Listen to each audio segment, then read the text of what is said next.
এসো মা, এসো ভিতরে এসো। ঠাম্মা এসে গেছে মা, ঠাম্মা এসে গেছে। বৌমা কই মা? কেমন আছেন মা? আসতে কোনো অসুবিধা হয়নি তো?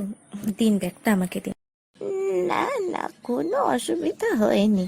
তোমরা সবাই কেমন আছো মা? হ্যাঁ মা, আমরা সবাই ভালো আছি। ঠাম্মা আমাদের জন্য নাড়ু এনেছো তো? দাঁড়া, মানুষটা সবে এসেছে, একটু বিশ্রাম তো করতে দে। এনেছি গো দাদু ভাই, দিদি ভাইরা এনেছি। এই দেখো তোমাদের নারকেল নাড়ু, আর এই দেখো তোমাদের তিলের নাড়ু। কি মজা! নাড়ু খাবো, নাড়ু খাবো।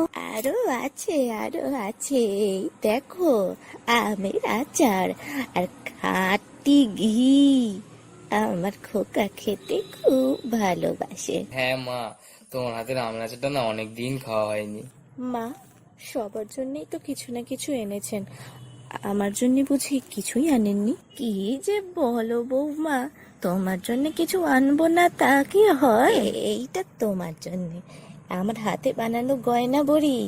তুমি তো গয়না বড়ি ভাজা খেতে খুব ভালোবাসো, তাই না? Please subscribe my channel, comment, share and like the video.